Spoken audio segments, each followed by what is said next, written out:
السلام عليكم ورحمة الله تعالى وبركاته. أعوذ بالله من الشيطان الرجيم. بسم الله الرحمن الرحيم. رسلا مبشرين ومنذرين لئلا يكون للناس على الله حجة بعد الرسل وكان الله عزيزا حكيما. صدق الله العظيم. আজকের আলোচনার টপিক হচ্ছে আল্লাহ তাআলা কেন এই পৃথিবীতে রাসূল প্রেরণ করেছেন। রাসূল প্রেরণের উদ্দেশ্য কি, নবী রাসূলদের পরিচয় এবং তাদের বৈশিষ্ট্য, এগুলো নিয়ে আমি আজকে আলোচনা করব এবং নবী রাসূলদের জীবনী থেকে আমাদের আসলে শিক্ষা কি, লেসনটা কি লেসন আমরা নিতে পারি, এই টপিকটা নিয়ে আলোচনা করব। টপিকটা কি সবার কাছে ক্লিয়ার? প্রথমে আমরা উদ্ধার করবার চেষ্টা করি যে কেন আল্লাহ এত রাসূল পাঠালেন পৃথিবীতে, কারণটা কি। এর উত্তরটা আল্লাহ তাআলা খুব চমৎকার ভাবে সূরা নিসার 165 নম্বর আয়াতে আলোকপাত করেছেন। যে আয়াতটা দিয়ে আমি আলোচনা শুরু করেছি, আল্লাহ তাআলা বলছেন রুসুলান মুবাশশিরিন ওয়া মুনজিরিন লিআল্লা ইয়াকুনা লিন-নাসি আলাল্লাহি হুজ্জাতুন বা'দা রুসুল ওয়া কানা আল্লাহু আজিজান হাকীমা। অর্থাৎ আমি রাসূলগণকে সুসংবাদদাতা এবং সতর্ককারী রূপে পৃথিবীতে প্রেরণ করেছি। আমি আবারও বলছি, আল্লাহ বলেন আমি এই পৃথিবীতে রাসূলদেরকে সুসংবাদদাতা এবং সতর্ককারী রূপে পৃথিবীতে প্রেরণ করেছি, যাতে করে রাসূল আগমনের পরে আল্লাহর বিরুদ্ধে মানুষের আর কোনো অজুহাত না থাকে। ওয়া কানা আল্লাহু আজিজান হাকীমা। আর আল্লাহ তাআলা তিনি হচ্ছেন পরাক্রমশালী এবং মহাপ্রজ্ঞাময়। তাহলে উদ্দেশ্য আল্লাহ তাআলা ক্লিয়ার করলেন, কেন তিনি রাসূল পাঠালেন, যাতে মানুষের অজুহাত না থাকে। আল্লাহ তাআলা যদি রাসূল পৃথিবীতে বাণীবাহক হিসেবে প্রেরণ না করতেন, মানুষরা বলতো আল্লাহ আখিরাত বলে যে একটা কথা আছে এটা তো আমি বুঝি নাই, আল্লাহ মৃত্যুর পরে যে আবার জীবিত হইতে হবে এটা তো আমি শুনি নাই, আল্লাহ এই পৃথিবীতে আমি কি কি করেছি তার পাই টু পাই তোমার সুপ্রিম কোর্টের কাঠগড়ায় দাঁড়িয়ে যে বিচারের সম্মুখীন হতে হবে কেউ তো আমার কোনোদিন বলে নাই। এজন্য আল্লাহ বলেন আমি পৃথিবীতে রাসূল পাঠিয়েছি, যাতে করে মানুষের কোনো এক্সকিউজ না থাকে। আচ্ছা বলেন তো, এখন কি কেউ আল্লাহর বলতে পারবে আল্লাহ বিচার যে হবে এটা তো আমি জানি না? বলতে পারবে? আল্লাহ আখিরাত বলে যে একটা কথা আছে, পুনরুত্থান, পুনর্জীবিত হইতে হবে, আবার বিচারের সম্মুখীন হইতে হবে, জান্নাত জাহান্নাম আছে, এগুলো তো কোনোদিন আমি শুনি নাই। এই কথা, এই এক্সকিউজ তোলার কোনো সুযোগ কার আছে? No excuse will be granted that day, dear brothers and sisters. সেদিন কোনো এক্সকিউজ আল্লাহ তাআলা গ্রহণ করবেন না, কারণ আল্লাহ তাআলা রাসূলদেরকে প্রেরণ করেছেন, তারা আমাদেরকে বিস্তর বর্ণনা করে জানিয়ে গিয়েছে। এবং কেন রাসূলদেরকে প্রেরণ করেছেন, আল্লাহ বলেন যে দুইটা প্রাইম রেসপন্সিবিলিটি দিয়ে আমি রাসূলদেরকে প্রেরণ করেছি। এক নাম্বার মুবাশশিরিন, তারা সুসংবাদদাতা। তারা আমাদেরকে জানিয়েছে এই পৃথিবীতে যদি আমরা ভালো কাজ করি, এক আল্লাহর ইবাদত করি, কারো হক নষ্ট না করি, তাহলে আমরা জান্নাতে যেতে পারবো। জান্নাতের সুসংবাদ তারা দেন। They are the bearer of glad tidings, they are the bearer of paradise. তারা জান্নাতের সুসংবাদদাতা। রাসূলদের দুই নাম্বার প্রাইম রেসপন্সিবিলিটি হচ্ছে মুনজিরিন, তারা সতর্ককারী। তারা আমাদেরকে এই মর্মে সতর্ক করেছেন যে এই পৃথিবীতে যদি আল্লাহর ইবাদত না করে শিরক করো, বিদআত করো, এই পৃথিবীর মুখে যদি ফাসাদ করো, যদি সীমা লঙ্ঘন করো, যদি অন্যের অধিকার নষ্ট করো, তাহলে তোমাদেরকে জাহান্নামের আযাব ভোগ করতে হবে, ঠিক কি না? তাহলে দুইটা প্রাইম রেসপন্সিবিলিটি। রাসূলরা হচ্ছেন মুবাশশিরিন, সুসংবাদদাতা, জান্নাতের সুসংবাদ দিয়েছেন। তারা ভালো কাজ করলে জান্নাতে যাওয়া যাবে। পাশাপাশি তারা হচ্ছেন সতর্ককারী। কিসের সতর্ককারী? জাহান্নামের ব্যাপারে সতর্ককারী। এই পৃথিবীতে ফাসাদ করলে, আল্লাহ তাআলার অবাধ্য হলে জাহান্নামে যেতে হবে। এবং রাসূল পাঠানোর মধ্য দিয়ে আল্লাহ তাআলা এক্সকিউজ দেওয়ার সুযোগ বন্ধ করে দিয়েছেন। কোনো এক্সকিউজ আর দেয়া চলবে না। তাহলে পৃথিবীতে কেন আল্লাহ তাআলা রাসূল পাঠালেন, এই পয়েন্টটা কি সবার কাছে ক্লিয়ার? আচ্ছা ক্লিয়ার, আমরা সামনের দিকে এগোই। এরপর আল্লাহ তাআলা বলেছেন এই পৃথিবীতে যত জাতি গোষ্ঠী আছে সব জাতির কাছে আমি রাসূল পাঠিয়েছি। ওয়া ইম মিন উম্মাতিন ইল্লা খালা ফিহা নাযীর। যত জাতি, যত নেশন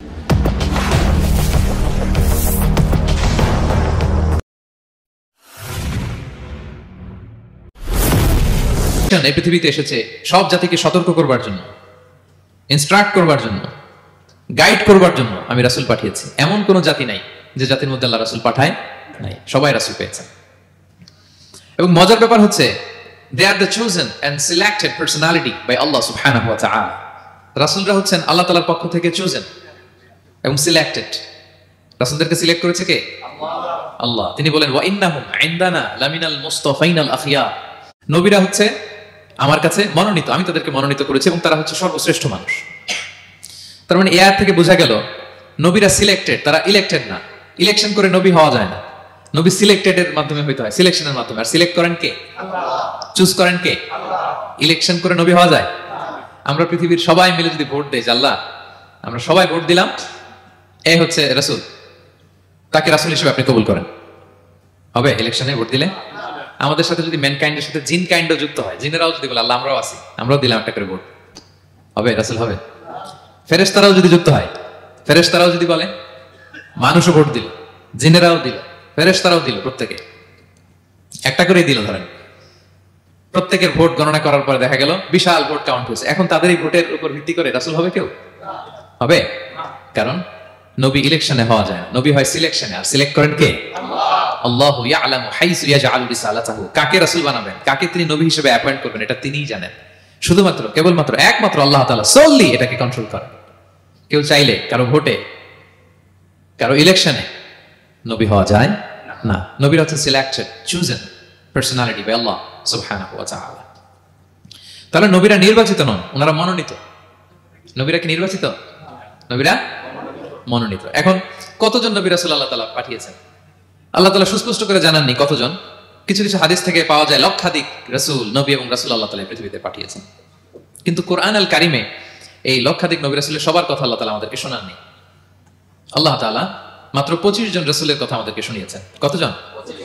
25 জনের কথা আল্লাহ তাআলা শুধু আমাদেরকে বলেছেন, বাকিদের কথা বলেন নাই। কতটুকু আমাদের বলা দরকার এটা আমাদের চেয়ে ভালো জানেন কে? আল্লাহ ভালো জানেন। আল্লাহ তাআলা ভালো জানেন কতটুকু আমাদেরকে জানাতে হবে। যত রাসূল তিনি পাঠিয়েছেন, যত নবী পাঠিয়েছেন, সবার কথা যদি আল্লাহ কোরআনে বলতেন, তাহলে কোরআন কি মাত্র 611 পৃষ্ঠার একটা বই হতো? 10 খণ্ড, 15 খণ্ড, 20 খণ্ড। তখন আমরা হাফেজ হতে পারতাম? হ্যাঁ, আমরা হাফেজ তরিকুল ইসলাম পাইতাম তখন? হ্যাঁ, তাকরিম পাইতাম? তখন তো হাফেজ হওয়া যেত না। এটা যদি 15 খণ্ড, 20 খণ্ডের বিশাল ভলিউম হয়, হাফেজ হওয়া যেত না। এজন্য আল্লাহ তাআলা সব নবীদের কথা আমাদেরকে শোনায় নাই, মাত্র 25 জন নবীর কথা কোরআনে আল্লাহ শুনিয়েছেন। কতজন?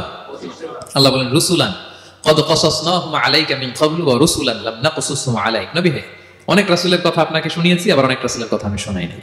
যাদের কথা শোনানোর প্রয়োজন মনে করেছি তাদের কথাই আমি শুনিয়েছি। তাহলে আমরা বুঝলাম কোরআনে বর্ণিত হয়েছে কয়জন নবী রাসূলের নাম? সবাই বলবেন আওয়াজ করে, কয়জন? 25 জন। এবং এই 25 জন নবীর মধ্য থেকে 6 জনের নামে আল্লাহ 6টা সূরা ডেডিকেট করেছেন কোরআনে। 6টা সূরা উৎসর্গ করেছেন। সূরা ইউনুস, সূরা ইউসুফ, সূরা ইব্রাহিম, সূরা মুহাম্মদ, সূরা নূহ, সূরা হুদ। 6 জন নবী। কয়জন নবী? 6 নবীর নামে আল্লাহ তাআলা 6টা সূরা ডেডিকেট করেছেন।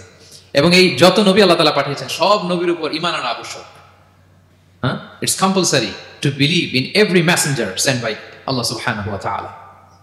টু ভ্যালিডেট আওয়ার ফেথ, আমাদের ঈমানটাকে প্রিজার্ভ করার জন্য সব নবীর উপর আমাদের ঈমান আনতে হবে। সব নবী। আমরা যে ঈমান আনি, ঈমানে মুফাসসাল, যেখানে 7টা বিষয়ের উপর বিস্তারিত ঈমানের যে ঘোষণা আমরা দেই, আমরা তো বলি যে ঈমান একটা মুজমাল আর একটা কি মুফাসসাল। ঈমানে মুফাসসালে 7টা বিষয়ের প্রতি ঈমান আনতে হয়। আমানতু বিল্লাহি ওয়া মালাইকাতিহি ওয়া কুতুবিহি, তারপরে ওয়া রুসুলিহি। পাইছেন? ওয়াল ইয়াউমিল আখিরি ওয়া বিল কদরি খাইরিহি ওয়া শাররিহি মিনাল্লাহি তাআলা ওয়াল বা'সি বা'দাল মাউত। এই 7টা বিষয়ের উপর বিস্তর ঈমান আমাদের আনতে হয়। এই 7টার মধ্যে রাসূলদের ব্যাপার আছে না নাই? রাসূলদের উপর ঈমান আনতে হবে। যদি না আনি তাহলে আরকানুল ঈমান পূর্ণ হলো না, আমার ঈমান পরিপূর্ণ হবে না। তাহলে রাসূলদের উপর পূর্ণাঙ্গ ঈমান আনা এটা আবশ্যক। এবং এই সকল নবী এবং রাসূলদের একটাই ধর্ম ছিল। ধর্মটার নাম কি? সবাই বলুন কি নাম? সবার একটাই ধর্ম। সব নবীর একটাই ধর্ম। কারণ আল্লাহর কাছে মনোনীত ধর্ম কয়টা? একটা। ইন্না দীনা ইনদাল্লাহিল ইসলাম। আল্লাহর কাছে মনোনীত একটাই ধর্ম, সেটা হচ্ছে ইসলাম। এই যে ইহুদি বলে, নাসারা বলে, এগুলো ধর্ম না। এগুলো বংশ, গোষ্ঠী, জাতির নাম অনুসারে নামকরণ করা হয়েছে। যেমন নাসারা এসেছে, ঈসা আলাইহিস সালামের মা মারিয়াম ফিলিস্তিনের নাসিরিয়া শহরে জন্মগ্রহণ করেছেন। নাসিরিয়া, ওইখান থেকে আসছে নাসারা। ইয়াকুব আলাইহিস সালামের 10 ছেলে, এই 10 ছেলের মধ্যে থেকে এক ছেলের নাম হচ্ছে ইয়াহুদা। এই ইয়াহুদা থেকে এসেছে ইহুদি। কিন্তু সব নবীর ধর্ম একটা। আওয়াজ করে বলুন তো সবাই, সেটা কি? ইসলাম। সবার ধর্ম একটা ছিল ইসলাম। বিষ্ণু ইসলাম বলেন ওয়াল আম্বিয়াউ ইখওয়াতুন লিআল্লাতিন। সেই বুখারীর বর্ণনা, নবীগণ হচ্ছে একে অন্যের বইমাত্রেয় ভাইয়ের মতো। বইমাত্রেয় ভাই মানে মা ভিন্ন কিন্তু বাবা এক, এরকম হয় না? ধরেন আমার বাবা যদি একাধিক বিয়ে করে, তো প্রত্যেক স্ত্রী গর্ভে যদি সন্তান আসে, তো আমরা সবাই তো ভাই, কি বলেন? কিন্তু মা ভিন্ন। মা কি? তবে বাবা এক। নবীদের দৃষ্টান্তটা এরকম। আল আম্বিয়া ইখওয়াতুন লিআল্লাহ। নবীরা হচ্ছেন বইমাত্রেয় ভাইয়ের মতো, তাদের মা ভিন্ন কিন্তু বাবা এক। বিষ্ণু ইসলাম বলেন উম্মাহাতুহুম শাত্তা ওয়া দীনুহুম ওয়াহিদ। তাদের শরীয়ত, তাদের বিধিবিধান এটা ভিন্ন ভিন্ন, কিন্তু তাদের দ্বীন কি? এক, সেটা হচ্ছে ইসলাম। সকল নবীর ধর্মের নাম হচ্ছে ইসলাম। যেমন ইব্রাহিম আলাইহিস সালামের ব্যাপারে আল্লাহ তাআলা বলেন মা কানা ইব্রাহিমু ইয়াহুদিয়ান ওয়ালা নাসরানিয়ান ওয়ালাকিন কানা হানিফান মুসলিমা ওয়া মা কানা মিনাল মুশরিকিন। নবী ইব্রাহিম আলাইহিস সালাম উনি ইহুদিও ছিলেন না, নাসারাও ছিলেন না, উনি একনিষ্ঠ মুসলিম ছিলেন। কি ছিলেন? আল্লাহ নবী ইউসুফ আলাইহিস সালাম উনি সবসময় আল্লাহর কাছে দোয়া করতেন, আল্লাহ তাওয়াফানি মুসলিমান ওয়াল হিকনি বিসসালিহিন। আল্লাহ তুমি আমাকে মুসলিম হিসেবে মৃত্যু দিও আর সৎকর্মশীলদের সাথে অন্তর্ভুক্ত করে নিও। তো উনি মুসলিম না হলে এই দোয়া করতেন, আল্লাহ মুসলিম হিসেবে মৃত্যু দিও। সুলাইমান আলাইহিস সালাম রানী বিলকিসের কাছে একটা চিঠি লিখেছেন। এই চিঠি আবার পাঠিয়েছেন হুদহুদ পাখিকে দিয়ে। হুদহুদ পাখি ঠোঁটে করে এটা কামড় দিয়ে নিয়ে বিলকিসের রাজপ্রাসাদের ভেন্টিলেশনের ভিতর দিয়ে ঢুকে বিলকিস লাঞ্চ করে বিশ্রাম নিতেছিল, এর বুকের উপরে চিঠিটা রেখে ফুরুত করে উড়াল দিছে হুদহুদ। খুলে দেখে অদ্ভুত এক চিঠি, ইন্নাহু মিন সুলাইমান ওয়া ইন্নাহু বিসমিল্লাহির রহমানির রহিম। তো বিলকিসকে উদ্দেশ্য করে সাল্লাল্লাহু আলাইহি ওয়াসাল্লাম বলেছিলেন, আল্লাহ তাআলু আলাইয়া ওয়াতুনি মুসলিমিন। বিলকিস, অবাধ্য হয়ো না, বাড়াবাড়ি করো না, মুসলিম হয়ে আমার কাছে ফিরে আসো। কোন নবী বলছেন? তো উনি যদি মুসলিম না হতেন, উনি মুসলিম হওয়ার আহ্বান করতেন? প্রিয় ভাইরা, তাহলে সব নবীর ধর্ম একটা, সেটা কি? ইসলাম। সব নবী একই ধর্মের অনুসারী ছিলেন।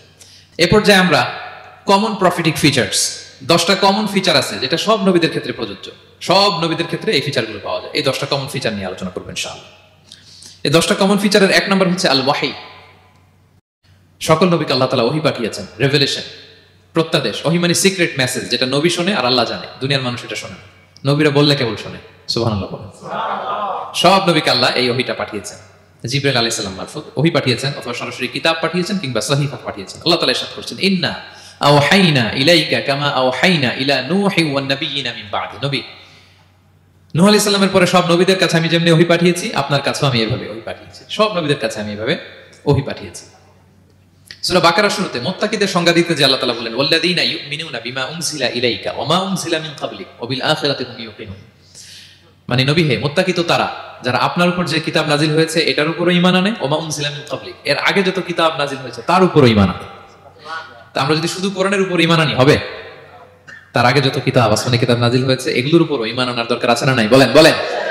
তাওরাতের উপর ঈমান আনতে হবে, জাবুর, ইনজিল, সুহুফে ইব্রাহিম ও মূসা সবগুলোর উপর ঈমান আনতে হবে।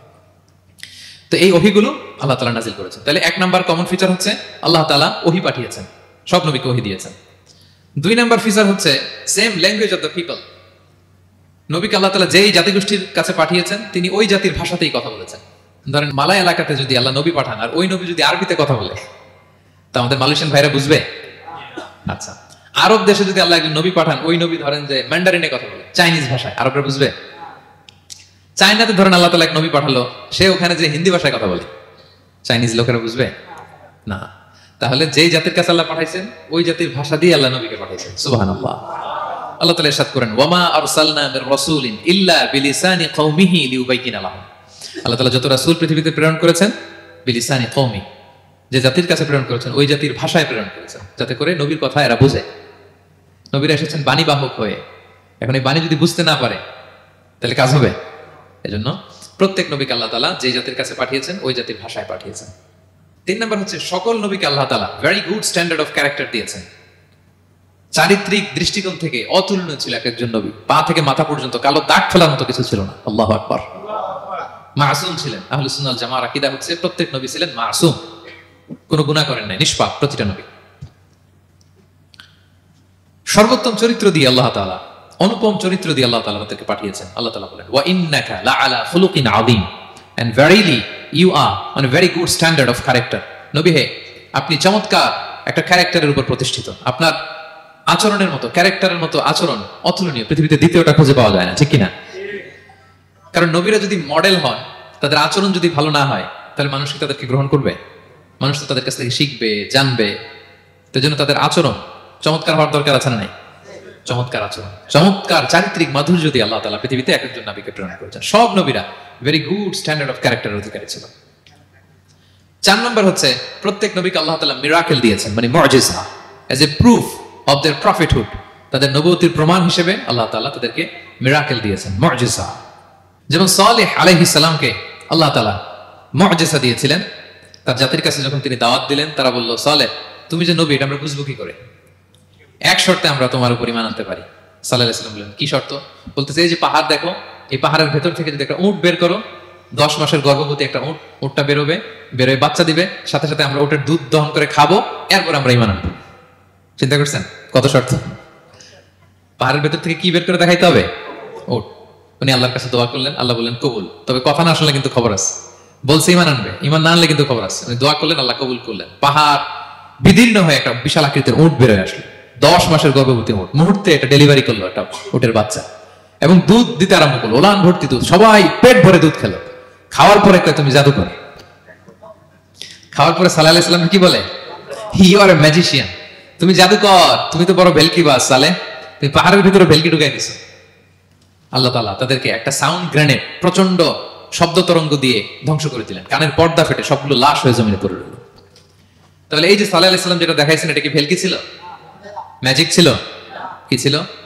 মুআজিজা, miracle. As a proof of their prophethood, তাদের নবুয়তের প্রমাণ হিসেবে আল্লাহ তাআলা তাদেরকে মুআজিজা দিয়েছেন। মূসা আলাইহিস সালামের মুআজিজা কি ছিল? লাঠি। ফাআলকাহা ফাইযা হিয়া হাইয়াতুন তাসআ, ওই লাঠি রেখে দিলে মুভিং স্ন্যাক হয়ে যেত, নড়তেছে সাপ, ছবল মারবে। সুবহানাল্লাহ। এটা কি ম্যাজিক ছিল? কি ছিল? মুআজিজা। ঈসা আলাইহিস সালামকে আল্লাহ তাআলা মাইন্ড ব্লোয়িং মুআজিজা দিয়েছেন। অন্ধ ব্যক্তির চোখে হাত বুলিয়ে দিলেই দৃষ্টিশক্তি ফিরে পেত। ধবল রোগী, কুষ্ঠ রোগীর গায়ে টাচ করে দিলে স্কিন পরিষ্কার হয়ে যেত। মৃত ব্যক্তিকে দাঁড়াতে বললে মুহূর্তে দাঁড়িয়ে যেত। কুম বিইذনিল্লাহ, আল্লাহর আদেশে দাঁড়াও বললে লাশ জীবিত হয়ে দাঁড়িয়ে যেত। বেলকিবাজি ছিল এটা? কি ছিল? বিষ্ণু ঈসা ইসলাম দাওয়াত দিচ্ছেন কুরাইশদেরকে, ওরা মানে না। বিষ্ণু নবী পাগল পড়া, বললেন আচ্ছা বলো কুরাইশের লোকেরা কি বললে বিশ্বাস করবে যে আমি সত্য নবী? কি বললে বিশ্বাস করবে? তারা বলল, মুহাম্মদ ওই যে আকাশের চাঁদ, এটা দুই ভাগ করে দেখাইতে বললে বিশ্বাস করবো তুমি সত্য নবী। কি আবদার দেখছেন? হ্যাঁ, নবীদেরকে পেয়ে মামুর বাড়ির আবদার নিয়ে আসছিল এক এক জাতিগোষ্ঠী। বলে মুহাম্মদ আকাশের জলজলে চাঁদটাকে যদি তুমি দুই ভাগ করে দেখাতে পারো তবেই বুঝবে তুমি নবী। বিষ্ণু ইসলাম আল্লাহর কাছে দোয়া করলেন। আল্লাহ বলেন ঠিক আছে। ইখতারাবাতিস সাআতু ওয়ানশাক্কাল কামার ওয়া ইন ইয়ারাউ আয়াতান ইয়ারিদু ওয়া ইয়াকুলু সিহরুন মুস্তামির। বিষ্ণু নবী সাব্বাবা, এই আঙ্গুলের নাম কি? ইবহাম, সাব্বাবা, ওয়ুসতা, বিংসার, খিনসার। হ্যাঁ, আমরা ইংরেজি নাম ঠিকই জানি, আরবিটা জানি না। ইবহাম, সাব্বাবা, ওয়ুসতা, বিংসার, খিনসার। বিষ্ণু সাব্বাবা আঙ্গুলি উঠালেন, এটা শাহাদাত আঙ্গুলি বলে, আসলে সাব্বাবা আরবিতে। তো বিষ্ণুনবী এভাবে আল্লাহর নাম নিয়ে চাঁদের দিকে ইঙ্গিত করলেন, মুহূর্তে আকাশের জ্যোৎস্না বিরানো চাঁদটা দুই ভাগ হয়ে গেল। কুরাইশরা দেখে তো অবাক। বিষ্ণু বললেন এবার কথা অনুযায়ী ঈমান আনো। বলে Muhammad you are a magician. Muhammad তুমি বড্ড বড় জাদুকর, তুমি চাঁদের মধ্যে জাদু লাগাই ফেলছো। নাউযুবিল্লাহ মিন যালিক। তাহলে আল্লাহ তাআলা age a proof of their prophethood, তাদের নবুয়তের প্রমাণ হিসেবে প্রত্যেক নবীকে কি দিয়েছেন? মুআজিজা দিয়েছেন, সব নবীকে দিয়েছেন। 5 নাম্বার, সকল নবীর দাওয়াতি মিশন এক ছিল, এক মিশন নিয়ে নবীরা পৃথিবীতে এসেছেন। সেটা কি? তাওহীদ, রিসালাত, আখিরাত। আমার সাথে সাথে বলেন তাওহীদ, রিসালাত, আখিরাত। তাওহীদ, রিসালাত, আখিরাত। এই তিনটা বুনিয়াদী শিক্ষা দিতে নবীরা এসেছে। তাওহীদ মানে ওয়াননেস অফ গড, আল্লাহ যে এক, সব নবী প্রচার করেছেন। রিসালাত মানে তারা যে বার্তাবাহক হিসেবে এসেছেন, তাদের কথা মানতে হবে, এটার দাওয়াত দিয়েছেন। আখিরাত মানে হচ্ছে মৃত্যুর পরেও যে একটা জীবন আছে, সেই জীবনের ব্যাপারে প্রত্যেক রাসূলরা কি করেছেন? দাওয়াত দিয়েছেন। এবং কোন নবীর কথার সাথে আরেক নবীর কথার গড়মিল পাওয়া যায় না, অমিল হয়নি। আচ্ছা বলেন তো, কখনো কি হয়েছে কোন এক নবী এসে বলছে যে মৃত্যুর পরে একটা জীবন আছে, আরেক নবী এসে বলছে না, মনে হয় নাও থাকতে পারে? বলছে? এক নবী এসে বলছে আমাদের স্রষ্টা আল্লাহ তাআলা তিনি একজন, আরেকজন বলছে না একজন না, দুই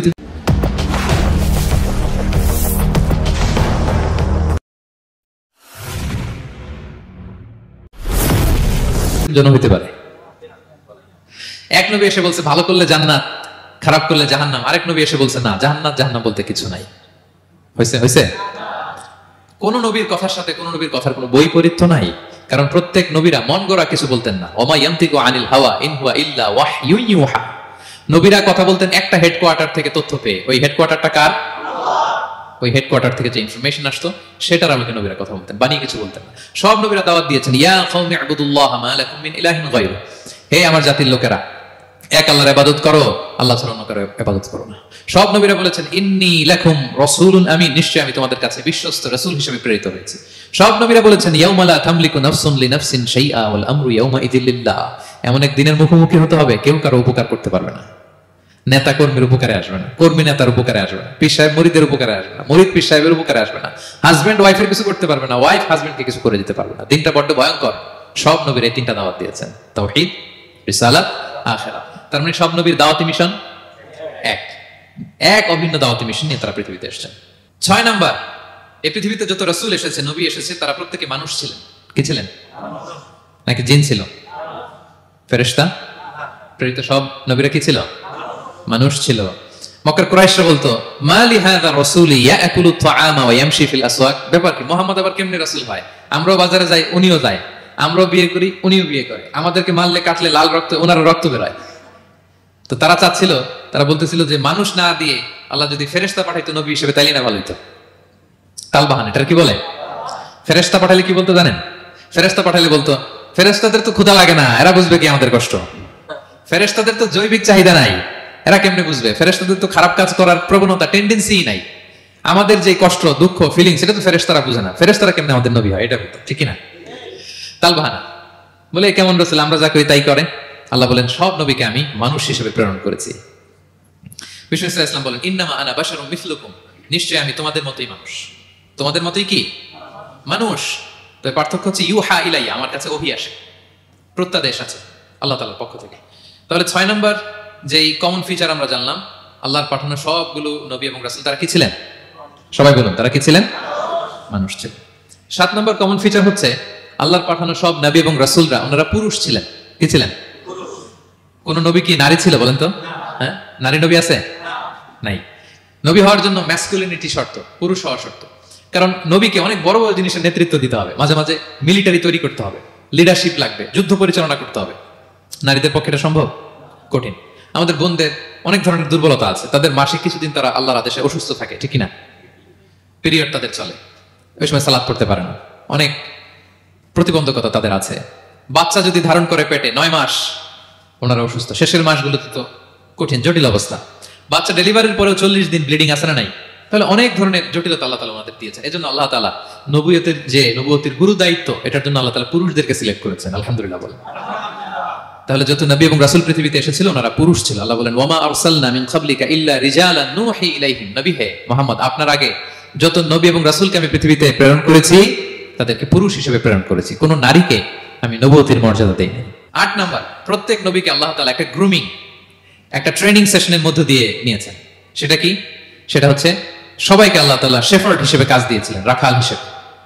পৃথিবীর সব নবীরা ছাগল চড়াতেন, সব, আদম আলাইহিস সালাম থেকে শুরু করে বিষ্ণু ইসা ইসলাম পর্যন্ত। সুবহানাল্লাহ পড়বেন না? বিষ্ণু ইসা ইসলাম বলেন, মা বাআসাল্লাহু নাবিয়্যান ইল্লা রাআল গানাম, আল্লাহ এমন কোন নবী পাঠায় নাই যেই নবী ছাগল চড়ায় নাই। সব নবী। সাহাবারা অবাক হয়ে বললেন, ওয়া আনতা ইয়া রাসূলুল্লাহ, হে নবী আপনিও ছাগল চড়িয়েছেন? বিষ্ণু বললেন, হ্যাঁ, আমি তো অল্প কিছু পারিশ্রমিকের বিনিময়ে মক্কার লোকদের ছাগল চড়িয়ে দিতাম। সুবহানাল্লাহ। কেন সব নবীকে দিয়ে আল্লাহ ছাগল চড়ালেন? এই ট্রেনিং সেশন, গ্রুমিং সেশন কেন? কারণ ছাগলকে একসাথে বসানো কঠিন। ছাগল একটু কি বলে, একটু টেরা টাইপের প্রাণী, কথা শুনতে চায় না। ধরেন যে সারা সপ্তাহ আপনি খুব ব্যস্ত, একদিন সুযোগ পাইছেন সপ্তাহে যে আজকে আমি ফ্রি আছি, যাই পুকুরে যাই, আমি গোসল করি, ছাগলটারও গোসল করাই। এটা ধরে যদি এখন পুকুরের দিকে টান দেন, কি করবে? পা দুটো এমন শক্ত করে মাটিতে ধরে রাখবে, আপনি যত টানবেন ওর ঘাড়ের চামড়া ছিঁড়ে যাচ্ছে, তারপরেও আসে না। এরপর ছাগলগুলোর একসাথে রাখা কঠিন, একটা নেচে ওদিকে যায়, আরেকটা লাফ দেয় এদিকে, আরেকটা ওইদিকে। এদেরকে যদি কেউ একত্রিত করতে পারে, তাহলে এই জাতিকে, মানব জাতিকে একত্রিত করা তার জন্য একেবারে সহজ, পানি ভাত, ঠিক কিনা? এই জন্য আল্লাহ এই মানব গোষ্ঠীর উপর লিডারশিপ কায়েমের আগে ছাগল চড়িয়েছেন। এবং যারা মরুভূমিতে ছাগল চড়ায়, যে শেফার্ড গুলো, যেই রাখালগুলো, তাদের অনেক শক্তিশালী হইতে হয়। গায়ে শক্তি না থাকলে ছাগল চড়ানো যায় না, কিন্তু লাঠি নিয়ে হই হই করে পিছনে দৌড়াইতে হয়, নেকড়ের ছোবল থেকে ছাগলগুলোকে রক্ষা করতে হয়, বাঘ নেকড়ে এগুলো থেকে বাঁচাইতে হয়। তার মানে এটা করার মধ্য দিয়ে এই জাতিকে কিভাবে জাহান্নামের আগুন থেকে বাঁচাবে, নবীদের ওই ট্রেনিং হয়ে যায়। সুবহানাল্লাহ। ছাগল এদিক ওদিক দৌড়াতে থাকে, এদেরকে যেমনি একত্রিত করতে হবে, নবীদের কাজ হচ্ছে মানব গোষ্ঠীকে ইউনাইটেড করা, একত্রিত করা। এজন্য আল্লাহ তাআলা মা বাআসাল্লাহু নাবিয়্যান ইল্লা রাআল গানাম, এই পৃথিবীতে এমন কোন নবী পাঠান নাই যেই নবীকে দিয়ে আল্লাহ তাআলা ছাগল চড়ান নাই। সব নবীর মধ্যে এটা কমন। 8 নম্বর পয়েন্ট। 9 নম্বর পয়েন্ট হচ্ছে enmity from their own people. যত নবী দাওয়াত নিয়ে আসছে তারা চ্যালেঞ্জের মুখোমুখি হয়েছেন, শত্রুতার মুখোমুখি হয়েছেন। কেউ ওনাদের জন্য রেড কার্পেট রিসেপশন দেয় নাই। নবীদের পথ ছিল বড় পিছিয়ে, এটা কুসুমাস্তীর্ণ ছিল না, কণ্টকাকীর্ণ। কেউই সহজে মেনে নেয় নাই। দাওয়াত দিছে তো রিজেক্ট, সবাই প্রত্যাখ্যান করেছে, সবাই প্রত্যাখ্যান করেছে। এটা কমন ছিল, প্রত্যেক নবীকে এটা মুখোমুখি হতে হয়েছে। Mockery, vulgarism, operation, mental torture, physical torture and what not, সব ধরনের। ইভেন অনেক নবীকে হত্যা করা হয়েছে দিনের দাওয়াতের কারণে। বনী ইসরায়েলের লোকেরা তাদের নিজেদের 70,000 নবীকে নিজেরা হত্যা করেছে। এমনকি আমার নবী, বিশ্ব নবী মুহাম্মদ রাসূলুল্লাহ সাল্লাল্লাহু আলাইহি ওয়াসাল্লামকে হত্যার ষড়যন্ত্র করা হয়েছিল। আল্লাহ তাআলা দয়া করে বিশ্ব নবীকে হিজরতের ব্যবস্থা করে দিয়ে প্রাণে বাঁচিয়েছেন, মক্কা থেকে মদিনাতে পাঠিয়ে দিয়েছেন। তাহলে এই পথ বড় কঠিন ছিল, নবীদের পথ, সব নবীর জন্য, এক্সেপ্ট সুলাইমান এবং দাউদ আলাইহিস সালাম, তাদের কথা ভিন্ন। এছাড়া সব নবীরা এই সংগ্রাম, এই বিরোধিতা, এই শত্রুতা, এই জেলাসি, এগুলোর মুখোমুখি হয়েছে। পৃথিবীর সকল নবীরা, সকল নবীরা। বিষ্ণু ইসলাম ঘুমাতে পারে নাই একটা রাত শান্তিতে। বিষ্ণুর বায়োগ্রাফি যদি আপনি পড়েন, জীবনে যদি পড়ে দেখেন, প্রত্যেকটা নবীর জীবনে এই কষ্টকর মুহূর্তগুলো ছিল। শত্রুতা সব নবীকে পোহাতে হয়েছে। বিষ্ণু ইসলামের কাছে যখন প্রথম নাজিল হলো ইকরা বিসমি রাব্বিকাল্লাযী খালাক, সূরা আলাকের প্রথম কয়টা আয়াত? 5 আয়াত নিয়ে কোরআনের ভারে নতুন রেভুলেশন পেয়ে বিষ্ণুনবী কাঁপতে আরম্ভ করলেন। কাঁপতে কাঁপতে জ্বর এসে গেল বিষ্ণুনবীর গায়ে, নিচে নেমে আসলেন। খাদিজা রাদিয়াল্লাহু তাআলা আনহাকে বললেন সাম্মিলুনি, আমাকে কম্বল চাপা দাও, আমার খুব শীত লাগছে, আমার জ্বর এসে গিয়েছে। কাঁপতে লাগলেন বিষ্ণু ইসলাম। খাদিজা রাদিয়াল্লাহু তাআলা আনহার এক চাচাতো ভাই ওরাকা ইবনে নওফল ছিল ইনজিল কিতাবের পণ্ডিত। খাদিজা রাদিয়াল্লাহু তাআলা আনহা বিষ্ণুনবীকে নিয়ে চাচাতো ভাইয়ের কাছে গেলেন, যে বলেন ভাই ওরাকা দেখেন তো মুহাম্মদ কি বলে, সে কি দেখছে, কি নিয়ে আসছে, কাঁপতেছে আর বলতেছে আমি মরে যাবো, আমাকে কম্বল চাপা দাও। ওরাকা বললেন মুহাম্মদ কে এসেছিল বলতো? বিষ্ণু জিবরাইল ইসলামের বর্ণনা দিলেন। কি বলেছে বলতো? 5 আয়াতের বর্ণনা বিষ্ণু ইসলাম দিলেন। তখন বিষ্ণু ইসলামের কথা শুনে ওরাকা বলল, তোমার কাছে যে এসেছে ও হুয়া নামুস, মানে জিবরিল, সে সব নবীদের কাছে এসেছে। মুহাম্মদ তুমি নবী হবা, তুমি কি হবা? তুমি নবী হবা, আখিরি নবী হবা তুমি। যে তোমার কাছে এসেছে সে সব নবীদের কাছে ওহী নিয়ে এসেছিল। আর জেনে রাখো মুহাম্মদ, তোমার এলাকার লোকেরা একদিন তোমাকে এলাকা থেকে বের করে দিবে। ভবিষ্যৎবাণী করতেছিলেন। বিশ্বনবী বললেন আওয়া মুখরিজিয়াহুম, আমার ভাই বেরাদার, আমার জ্ঞাতি গোষ্ঠীর লোকেরা আমার এলাকা ছাড়া করবে? ওরাকা বললেন হ্যাঁ।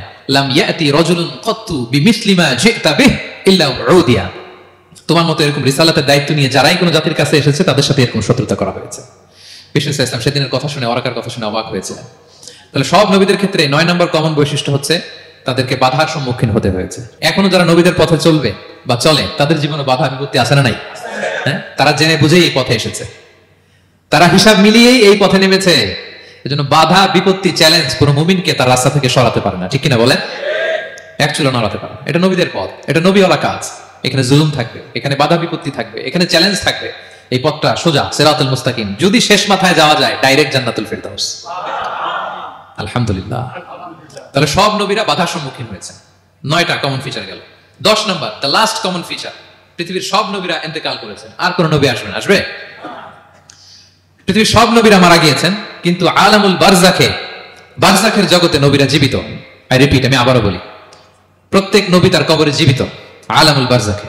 আমরা এই দুনিয়াতে আসার আগে যেই জগতে ছিলাম ওই জগৎটার নাম হচ্ছে আলামুল আরওয়াহ, মানে রূহের জগৎ। সেখান থেকে আমরা এই জগতে এসেছি, এটার নাম আলামুদ দুনিয়া, দুনিয়ার জগৎ।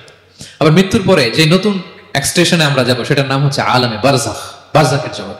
নবীরা ওই বারজাখের জগতে জীবিত। বিষ্ণু ইসলাম সুনানে আবু দাউদের হাদিসে বলেন যে ইন্নাল্লাহা হাররামা আলাল আরদি আন তাকুলা আজসাদাল আম্বিয়া, আল্লাহ তাআলা এই জমিনকে, নবীদের দেহকে কনজিউম করাকে হারাম করে দিয়েছেন। মানে জমিনের জন্য নবীদের লাশকে পচিয়ে ফেলা, খেয়ে ফেলা হারাম। যত নবী যেখানে ইন্তেকাল করেছেন তাদের পবিত্র দেহ মোবারক এখনো আগের মতো একেবারে যখন মৃত্যুবরণ করেছিলেন তখন লাশটা যেমন তাজা ছিল, এখনো প্রত্যেকে তার কবরে এরকম তাজা লাশ নিয়ে শুয়ে আছে। প্রত্যেক নবী কবরে জীবিত, বিষ্ণু ইসলাম ওনার কবরে জীবিত। তবে এটা বারজাকি জগতে। এই দুনিয়া তিনি যেভাবে জীবিত ছিলেন ওইভাবে না, বারজাকি জগতে জীবিত।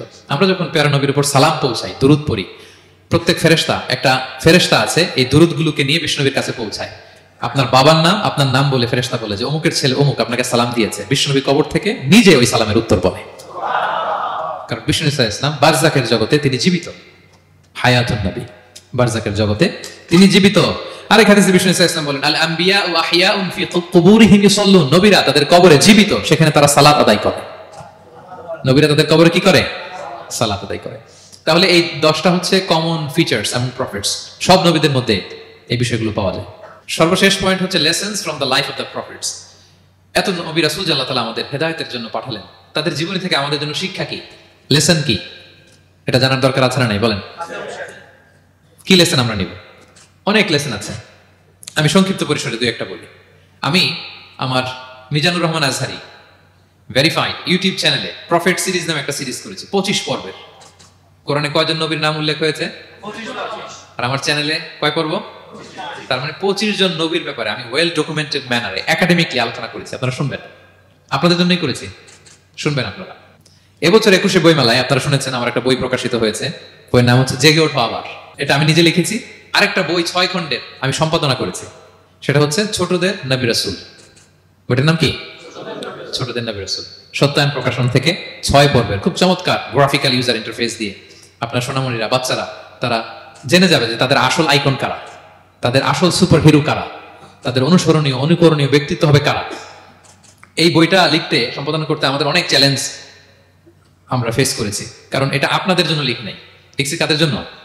বাচ্চাদের জন্য। আমি বাচ্চাদেরকে গল্প শোনাচ্ছি এরকম একটা ভাব নিয়ে লিখেছি।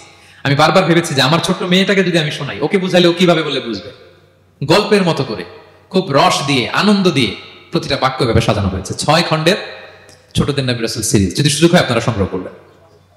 বড়দের নিয়েও আমরা নবী রাসূলের উপর আমাদের সামনে কাজ আসবে, আমরা জানাবো। তো আজকের এই কায়েত ফাউন্ডেশন বাংলাদেশের এই প্রোগ্রাম সর্বশেষ যে পয়েন্টটা আপনাদের সামনে আমি উপস্থাপন করতে চাই, সেটা হচ্ছে lessons from the life of the profits. নবী রাসূলদের জীবনী থেকে আমাদের জন্য কি শিক্ষা। 25 জন নবীকে কভার করা সম্ভব হবে না। আমি সেখান থেকে মাত্র 7 জন নবীর জীবনী থেকে 7টা শিক্ষা 7 মিনিটে বলে আমরা শেষ করে দেব ইনশাআল্লাহ বিইذنিল্লাহ। প্রথমে আমরা শুনবো সাইয়েদনা আদম আলাইহিস সালামের জীবনী থেকে শিক্ষা। পৃথিবীর প্রথম নবী কে ছিল বলেন তো? আদম আলাইহিস সালাম। আমরা যেমনি আমাদের শৈশব ছিল, কৈশোর ছিল, যৌবন, তারপর বার্ধক্যের দিকে যাচ্ছি, ওনার কিরকম ছিল? আদম আলাইহিস সালামের শৈশব ছিল না? ছিল? কৈশোর ছিল? কনফিউশনে পড়ে গেছে। ছিল ছিল না। মজার ব্যাপার হচ্ছে ওনার শৈশব কৈশোর ছিল না, ওনাকে আল্লাহ সৃষ্টি করতে যুবক করে সৃষ্টি করছেন। সুবহানাল্লাহ, তো আসতে কেন? সৃষ্টি করতেই যুবক, 60 হাত লম্বা। কয় হাত? 60 হাত লম্বা করে তৈরি করছেন আদম আলাইহিস সালামকে। আপনারাও যারা জান্নাতে যাবেন 60 হাত লম্বা হয়ে ঢুকবেন, 33 বছরের যুবক হয়ে ঢুকবেন। 80 বছর বয়সে মারা গেল, কত বছর বয়সে ঢুকবেন? গালে কোনো দাড়ি থাকবে না। এই দুনিয়ায় দাড়ি রেখে নেন, ওখানে দাড়ি ছাড়া উঠবেন একেবারে। কোন জুরদা মুর্দা ও আবনা ও সালাসা ওয়া সালাসিন, 33 বছরের তাগড়া ইয়াং সুপারস্টার হয়ে জান্নাতে ঢুকবো আমরা। তো আদম আলাইহিস সালামকে আল্লাহ প্রথম নবী করে পৃথিবীতে পাঠালেন। ওনাকে জান্নাতে সব খাইতে বললেন যে সব খাও, একটা গাছের কাছে যেও না। কিন্তু শয়তান সে তার মিশন নিয়ে আসে। সে আদম আলাইহিস সালামকে ভুলভাল বোঝালো, আদম আর হাওয়াকে, যে একটা কাজ করো, আল্লাহ তাআলা তোমাকে না করছে কেন জানো? আল্লাহ তো চায় না তুমি জান্নাতে থাকো, আল্লাহ চায় তোমাদেরকে দুনিয়াতে পাঠিয়ে দিবে। তো তুমি যদি এই গাছের ফল খেয়ে ফেলো, আল্লাহ আর দুনিয়াতে পাঠাতে পারবে না। কিন্তু আল্লাহ চায় তোমাদেরকে কই পাঠাবে? কিন্তু যদি গাছের ফল খেয়ে ফেলো, আর পাঠাতে পারবে না। এজন্য আল্লাহ নিষেধ করছে গাছের ফল খায়। চিন্তা করছেন? উল্টা, পুরো উল্টোটা বুঝাইছে। তো ভুল করে সাইয়েদনা আদম আলাইহিস সালাম, হাওয়া আলাইহিস সালাম খেয়ে ফেলছেন এই ফল। খাওয়ার পরেই আল্লাহ তাআলা পাঠিয়ে দিলেন পৃথিবীতে, যাও জমিনে যাও, এই জান্নাতে থাকা যাচ্ছে না। কাঁদতে আরম্ভ করলেন আদম আর হাওয়া আলাইহিস সালাম, কাঁদতে কাঁদতে অনুতপ্ত হয়ে আল্লাহর কাছে দোয়া করলেন। তো পুরো আদম আলাইহিস সালামের জিন্দেগির সবচেয়ে বড় শিক্ষা হচ্ছে রিপেন্টেন্স, অনুতপ্ত হওয়া। কি হওয়া? অনুতপ্ত হওয়া। আমরা ভুল করব, কুল্লুকুম খাত্তাউন, আমরা সবাই পাপী। সবাই কি পাপী? কে পাপ করি না? আমরা সবাই পাপী।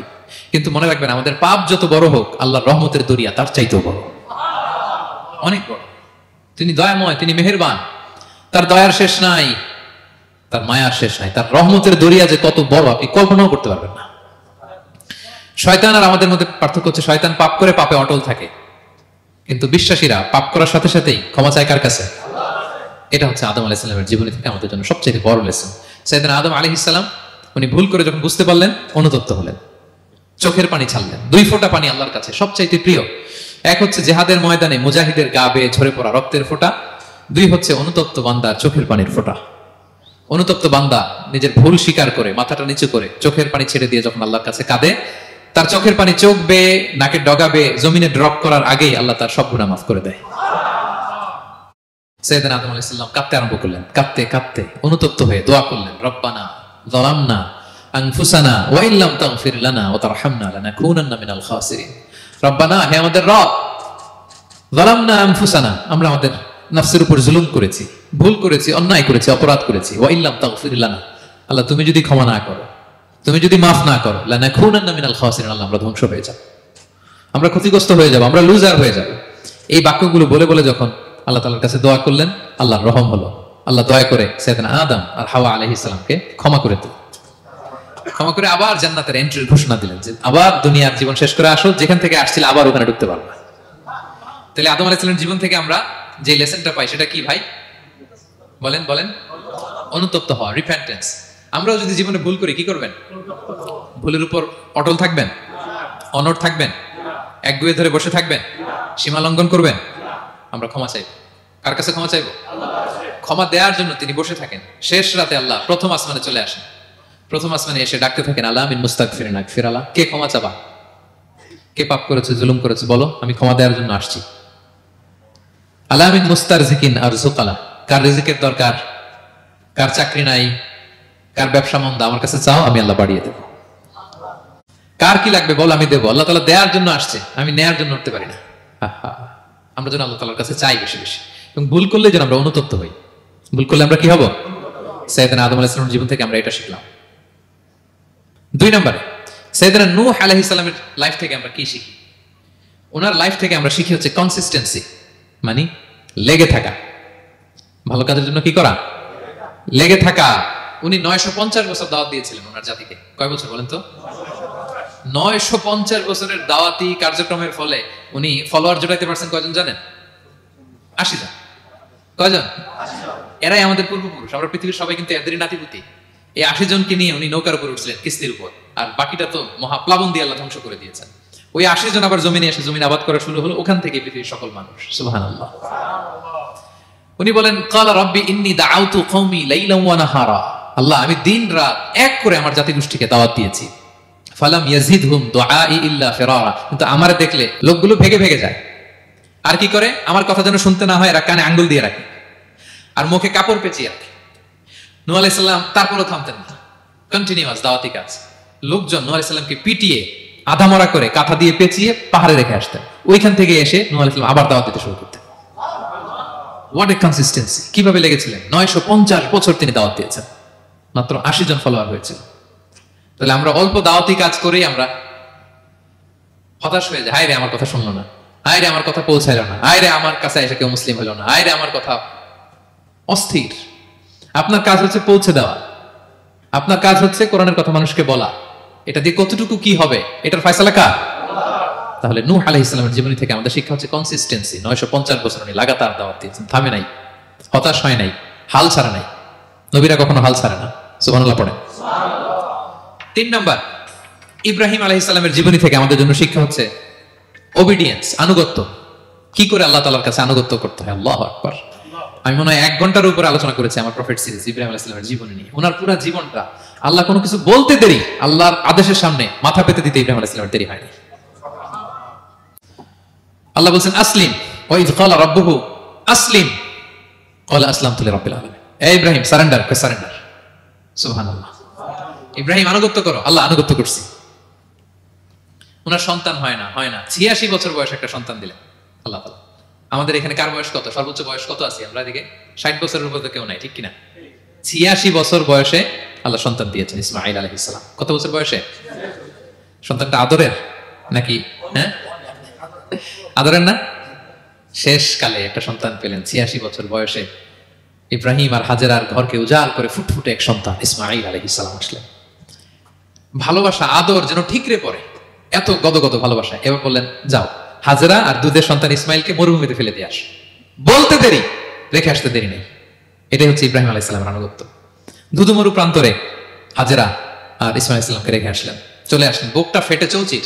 86 বছর বয়সে একটা সন্তান পেলাম, দুধের বাচ্চা, আমার স্ত্রী সহ মরুভূমিতে রেখে আসলাম। রেখে আবার থাকাও যাবে না, যাও তুমি ফিলিস্তিনে, এরা থাকবে মক্কায়, মরুভূমির মাঝখানে।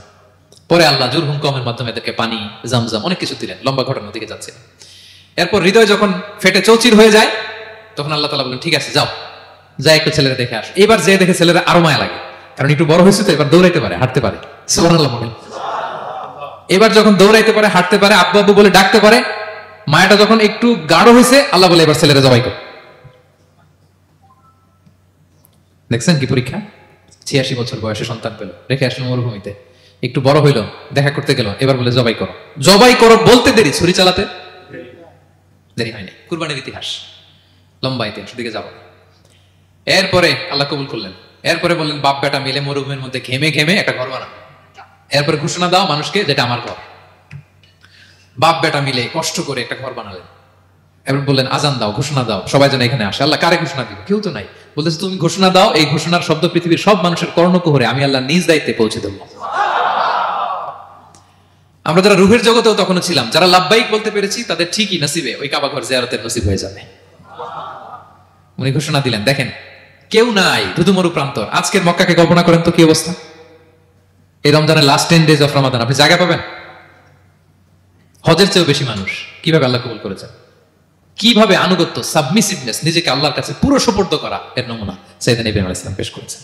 তাহলে সংক্ষিপ্ত কথা হচ্ছে, আল্লাহ নবী ইব্রাহিম আলাইহিস সালামের জীবনী থেকে আমাদের জন্য শিক্ষা হচ্ছে অবিডিয়েন্স, আনুগত্য। কিভাবে আল্লাহর আদেশের সামনে মাথা পেতে দিতে হয়। পারা যাবে তো? হ্যাঁ, ওই ইব্রাহিম আলাইহিস সালামের রক্ত আমাদের দেহে বহমান। আমরাও নবী ইব্রাহিমের উত্তরসূরি।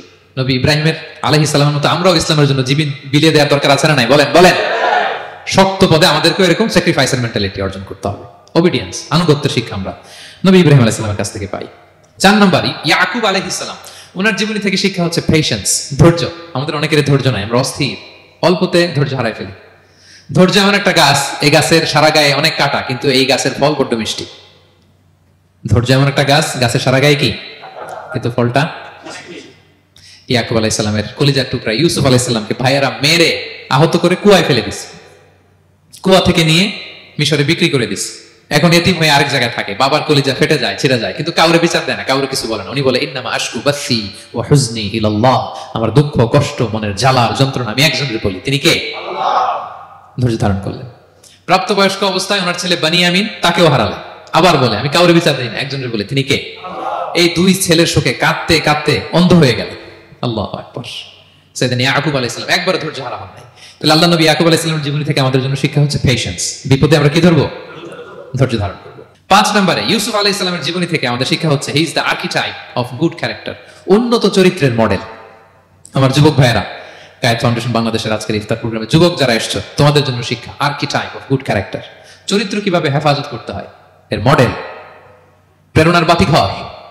তাগড়া যুবক, পৃথিবীর সবচাইতে সুন্দর পুরুষ ইউসুফ আলাইহিস সালাম, তাকে দেখে ওই সময়ের আরেক বিশ্ব সুন্দরী জুলাইখা প্রেমে মাতোয়ারা, গোপন কক্ষে নিয়ে প্রেম নিবেদন করেছে, বলেছে ইউসুফ কাক পক্ষে টের পাবে না।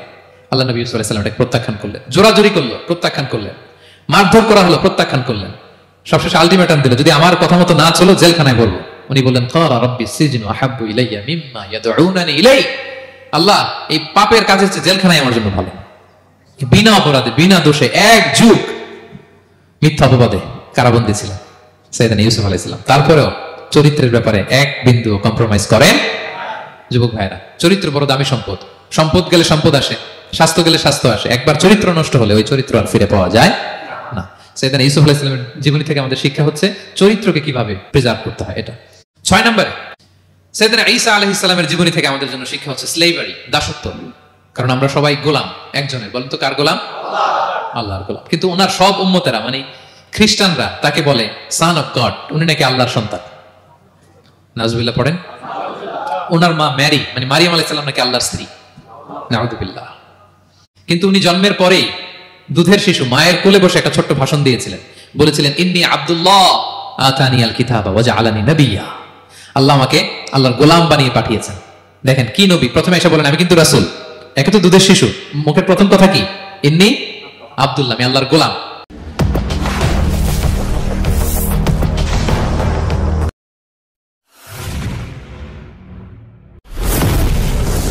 যাতে করে পুরো খ্রিস্ট সমাজের বিরুদ্ধে দলিল হয়ে থাকে যে তোমাদের নবী পৃথিবীতে এসে তার মুখ নিঃসৃত প্রথম শব্দটাই ছিল আমি আল্লাহর দাস, আমি আল্লাহর গোলাম।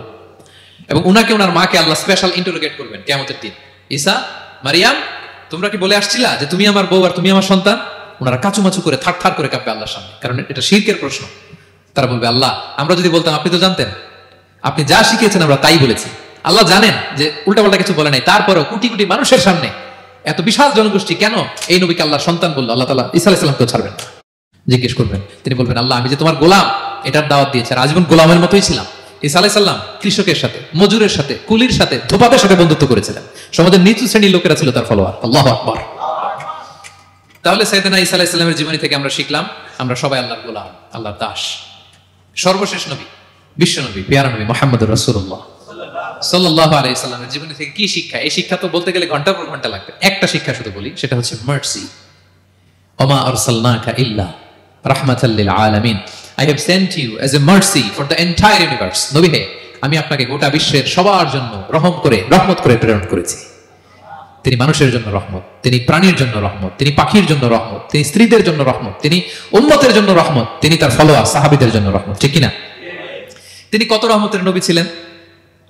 বিষ্ণু ইসলাম কতটা রহমতের নবী ছিলেন? ছোট্ট একটা উদাহরণ দিয়ে শেষ করি।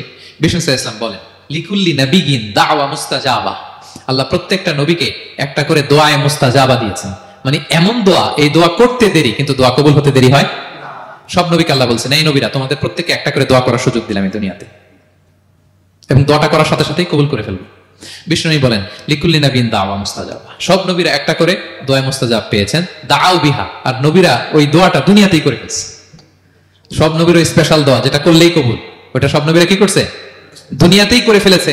কিন্তু বিশ্বনবী বলেন ওয়া ইন্নী আখতাবিউ দাওয়াতি শাফাআতান লিউম্মতি ইয়াউমাল কিয়ামা, আমি আমার সেই দোয়াটা এই দুনিয়ার বুকে অন্যান্য নবীদের মতো করি নাই। আমি আমার দোয়াটা আমার গুনাহগার উম্মতের জন্য কিয়ামতের কঠিন দিনে তারা যখন মুসিবতে পড়ে যাবে ওই মুসিবত থেকে বাঁচার জন্য ওই দোয়াটা আমি আমার উম্মতের জন্য রেখে দিয়েছি। ওয়া ইন্নী আখতাবিউ দাওয়াতি শাফাআতান লিউম্মতি ইয়াউমাল কিয়ামা। সব নবীরা এই দোয়াটা করেছে, দুনিয়াতেই কবুল হয়ে গিয়েছে। কিন্তু বিষ্ণুনবী বললেন আমি চাইলে এই দোয়াটা করতে পারতাম। তায়েফের ময়দানে বিষ্ণুনবী ওই দোয়া করলে বিষ্ণুনবীর গা দিয়ে রক্ত ঝরে না। কুরাইশদের সাথে বিষ্ণুনবীর 3 বছর জেল খাটা লাগে না। মদিনাতে বিষ্ণুনবী অনেক না খেয়েছিলেন, পেটে পাথর বেঁধেছিলেন, দোয়া করলে জান্নাত থেকে খাবারের বস্তা চলে আসতো, মুহূর্তেই কবুল। জীবনের কোন কঠিন পরিস্থিতিতে বিষ্ণুনবী এই দোয়াটা করেনি। বিষ্ণুনবী বলেন আমি আমার এই দোয়াটা স্পেশালি আমার গুনাহগার উম্মতের জন্য রেখে দিয়েছি। কিয়ামতের কঠিন ময়দানে আমার গুনাহগার উম্মত যখন বিপদে পড়ে যাবে তাদেরকে বিপদ থেকে বাঁচানোর জন্য ওই দোয়াটা আমি প্রিজার্ভ করে দিয়েছি। বিষ্ণু ইসলাম আমার জন্য এই দোয়াটা রেখে দিয়েছে। প্রিয় ভাইরা, এই দোয়াটা আপনার জন্য রেখে দিয়েছেন। বিষ্ণুনবী দোয়াটা আমাদের জন্য রেখে দিয়েছেন। চাইলে এই দুনিয়াতে এই দোয়াটা করতে পারতেন, করেন নাই। সব নবীরা করে ফেলেছেন। এজন্য বিষ্ণুনবীকে বলা হয়েছে ওমা আরসালনাকা ইল্লা রাহমাতাল লিল আলামিন, নবী হে, I have sent you as a mercy for the entire universe. গোটা বিশ্বের জন্য আপনাকে আমি রহমত করে প্রেরণ করেছি। আপনি রহমতের নবী, আপনি দয়ার নবী, মায়ার নবী। বিষ্ণুনবীর জীবনী থেকে শিক্ষা হচ্ছে আমরাও যেন আমাদের অধীনস্থ যারা আছে তাদের প্রতি যেন রহমদিল হই। আমরা আমাদের প্রতিবেশীদের প্রতি যেন রহমদিল হই। আমরা আমাদের ফ্যামিলির সদস্যদের প্রতি যেন রহমদিল হই। এই মার্সি, এই দয়া মায়ার ছোঁয়া যেন বিষ্ণুনবীর উম্মত হিসেবে আমাদের হৃদয়েও থাকে। সবাই পড়ি আমিন। তাহলে সম্মানিত সুধী, নবীদের এই লাইফ লেসন থেকে আমরা যেগুলো শিখলাম এগুলো আমাদের জীবনে বাস্তবায়নের দরকার আছে না নাই? বলেন বলেন। বেশি বেশি নবীদের জীবন চর্চা করবেন তো? প্রফেট সিরিজের যে লেকচারগুলো আপনাদের জন্য রেখেছি আপনারা শুনবেন তো? সবাই ছেলে মেয়েদেরকে নবীদের জীবনী শেখাবেন তো? তারাই হচ্ছে আমাদের রিয়াল হিরো, তারাই হচ্ছে সুপার হিরো, দে আর আওয়ার আইকন। এবং আমাদের হেদায়েতের জন্য তাদেরকে আল্লাহ তাআলা আমাদের কাছে পাঠিয়েছেন নবী হিসেবে, রাসূল হিসেবে। নবীরা যেই পথে চলেছেন, যে দিক নির্দেশনা আমাদেরকে দিয়েছেন, আমরা যেন আমাদের জীবনকে ওই পথে ওই মতে পরিচালিত করতে পারি। আল্লাহ তাআলা আমাদের সবাইকে কথাগুলো বোঝা আর আমল করার তৌফিক দান করুন। হাযা মা ইনদি ওয়াল ইলমু ইনদাল্লাহ আলাইহি তাওয়াক্কালতু ওয়া ইলাইহি উনীব। والسلام عليكم ورحمة الله تعالى وبركاته. أشهد أن لا إله إلا الله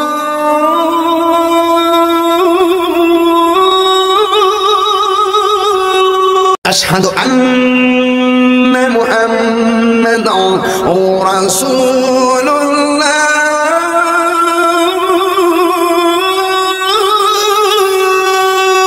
اللهم آمين.